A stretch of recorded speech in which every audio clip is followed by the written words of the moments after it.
Hello, everyone. Welcome to another episode of Pixley for President. I am, as always, Jared Pixley, candidate for president in the 2028 election. So, this week, I couldn't really think of what to talk about. There's so many different news stories, and they're constantly evolving. And sitting down, trying to write one, I keep having to go back and change things because, the next day there's new information. The judge has a new ruling. Lawyers are changing their pleadings. Uh, it's just so hard to keep up. And on top of that, I'm not depressed, but I've just been a little sad, a little overwhelmed. The channel's not growing as fast as I'd hoped. And every day I still get up, I still open my social media, and I still work on trying to grow my numbers. But still getting the effort, getting the energy to really push forward, it takes some work. So this week I decided to go with something easy, which is the White House. There is so much going on in the White House, and so much that isn't getting talked about. It would be scandals in any other administration, but right now it's just overshadowed by all the other scandals. How many presidents have we had that have a war in Iran, are appealing a sexual assault case, are suing multiple different journal outlets, news outlets, has runaway inflation, has abysmal job numbers. So the little things, like the destruction of the columns at the White House, are just not talked about. Well, let's talk about them today. So, the White House serves as the center of government of the United States, and it is also called the People's House. It is a living museum. Tours are conducted daily. It is paid for by your tax dollars. Compare this to Windsor Castle, where the King of England lives, and is owned by the royal family. The White House is owned and operated by the National Park Service, and thus belongs to the American people. From 1790 to 1800, the capital of the United States was located in Philadelphia as part of the Residence Act. This act created the District of Columbia as the federal district. Philadelphia was a temporary capital while Washington, D.C. was being built. Construction of the White House began in 1792 and was completed in 1800. Thomas Jefferson moved in 1801. However, the British burned it down in 1814 during the aptly named War of 1812 and the famous burning of the Washington. Reconstruction began right away, and James Monroe moved into a partially rebuilt executive residence in 1817. And during this burning of Washington, that is famously when Dolly Monroe, she saved Washington's portrait from the fire. Though it is more likely she directed the servants to grab the paintings and rush out. But now Dolly Madison's painting hangs opposite that portrait of Washington in the White House. In 1901, Theodore Roosevelt had the West Wing built. Then William Howard Taft had it expanded in 1909. Over the years, there has been work done on the building. In 1948, Truman gutted the White House and replaced the the rotted wooden beams with steel beams. He also added the Truman balcony. The bowling alley was taken out, then another president had it put back in. The swimming pool became the press room. Obama added a basketball hoop. And there's also been needed repairs, like the replacing of the rotten floorboards in the state dining room. I believe that was during the Clinton administration. In 1961, Congress passed a law declaring the White House a museum. The White House does have a curator in-house, and the White House shares furniture, artwork, and other items with the Smithsonian. Trump has decided to make a lot of changes as well, like bulldozing the East Wing in order to build a ballroom. However, there are procedures for this, and I believe I talked about this in a previous episode. There's a variety of groups that oversee different aspects of the White House, like the National Capital Planning Commission, which Trump bypassed, the National Trust for Historic Preservation sued to stop the construction of the ballroom. Thank goodness. And there's also the United States Commission of Fine Arts, which is supposed to approve any changes to the White House, which Trump also bypassed. I have said many times that if elected, I would go through the proper channels to rebuild the East Wing. We have the CAD scans of the building, and we can redo the blueprints if needed. And presenting the blueprints of what we previously had, as it was. I'm sure the National Capital Planning Commission and the Commission on Fine Arts would sign off on it, and then we ask Congress to allocate the funds. All of this is the proper procedures. But that's not the only change Trump is trying to make. In recent weeks, he has started going on and on about the columns that line the White House. Now, the White House has Ionic columns, and Trump wants them replaced with Corinthian columns. And as most people are probably saying, what's the difference? Ionic columns have some scroll work at the top. Corinthian columns are much more ornate, and they are narrower. Both of them are fluted columns. And I hate myself for even knowing about that much. He wants them replaced because the paint job has been damaged by car doors. Bumping into them. Yes. So, there's a scratch. Let's rip it out and put in something completely different. Now, he has also covered the Oval Office in fake gold decorations so that it looks like an imperial palace.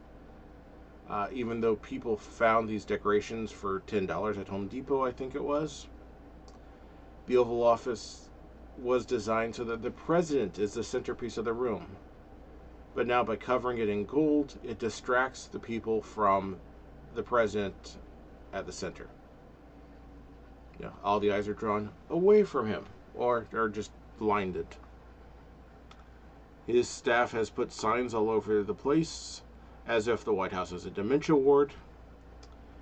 He has replaced Biden's presidential portrait with a picture of an auto pen. And I have also said this before, I'll have all the fake gold taken down, the signs removed, Biden's portrait restored, Trump's portrait covered in black cloth. I won't take it down, but I just want signs so that visitors know that the American people are ashamed that he was our president. I hope that you feel that same way, that that you're ashamed of it. I think the Oval Office should look like the Oval Office, a place where real business can be conducted. I have not forgotten about the Rose Garden being paved over. Jacqueline Kennedy planted the Rose Garden while JFK was in office. Trump paved over the grass with limestone tiles and in-ground lighting. Now, it looks like this should not be too hard to fix, but I would have to have someone look at it closer. Nor have I forgotten about what he did to the Lincoln bathroom. He replaced the classical design with marble, saying that was more fitting with Lincoln's memory. Lincoln lived in a log cabin and used an outhouse. He thought the standard bathroom in the White House was a luxury. Mary Todd, his wife, complained that it was not as fancy as other places in their time. Now the granite and gold everything looks like an oligarch's palace, which is what Trump's trying to make the White House in general. This is something else I'll have to see how much it would cost to restore. Now, the president does get a $100,000 allowance for when he takes office. It is a one-time gift. Or not a one-time gift, but one-time bonus. One-time perk of the job. This is for all the redecorating. So I would have to see if I could get any of this stuff done within that budget. That really, construction, any of it will be hard. It'll be pretty hard, so otherwise I'll have to get Congress to approve any, to approve any funds for changes. Now, on top of all of this, there are the historic trees. Many presidents have had trees planted in their memory. However, the Theodore Roosevelt magnolia and the Warren B. Harding magnolia disappeared when the East Wing was demolished. These trees were planted in the White House, or on the White House grounds, over 100 years ago. Now, not to mention the landing pad on the South Lawn. I just saw this in the news the other day. Trump has placed a granite landing pad with a seal of the president on the South Lawn for Marine One. And then he immediately had it ripped up to have them do it all over again. Now, this is, I see both sides of this argument. And I really haven't decided on which side I land on. No pun intended. The Marine One pilots have complained about landing on the grass. The ground is too soft for the weight of the helicopter, and the backwash from the rotors has torn up the grass when they land. However, the Washington Historic Society and other groups have cited that putting a permanent landing pad just disrupts the appearance of the White House. I'm leaning towards actually, yes, having a landing pad. But the way Trump is doing it is just wasting taxpayer money. He put one out. It should work. There's no reason to tear it up. Now, I hope this episode gives you a glimpse at the history of the building. There's so much that has gone on over the years. There's so many books written about it. Right now, I am reading The Residence, written in the early 2000s by a former White House reporter who interviewed numerous former White House employees, showing all the behind the scenes of life with the first family. Get it, or there's other books, if you want to learn more. Please educate yourself. I am big on education. Just remember, the White House is the people's house. It is paid for by your money, so if your money's being wasted there, you have a right to get angry. Now, just remember, use your anger constructively.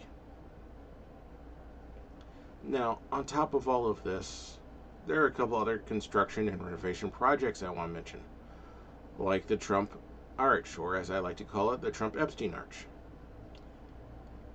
And as president, I would actually leave it there. It's too much money to take down. I would have the Trump and Epstein statue set up there to remind everyone who that arch is actually built for. And I would instruct DC police, just turn a blind eye to any graffiti there. There's also the renovations of the Kennedy Center. Trump closed the Kennedy Center in order to replace the padded seats with granite seats.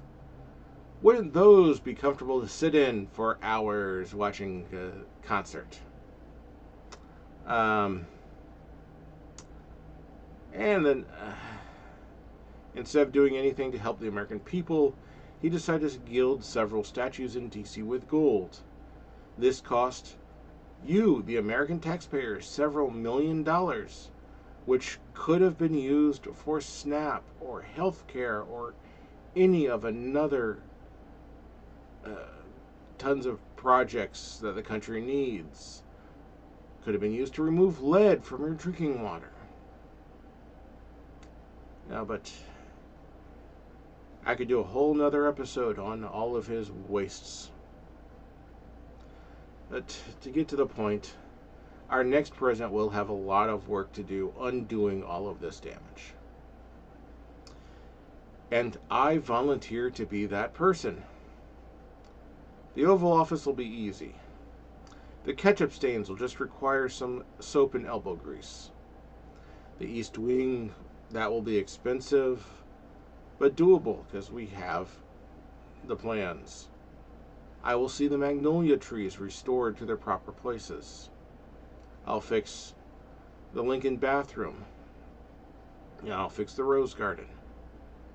I will stop them from ripping up the granite tiles every time they put, or the granite landing pad every time they put it in.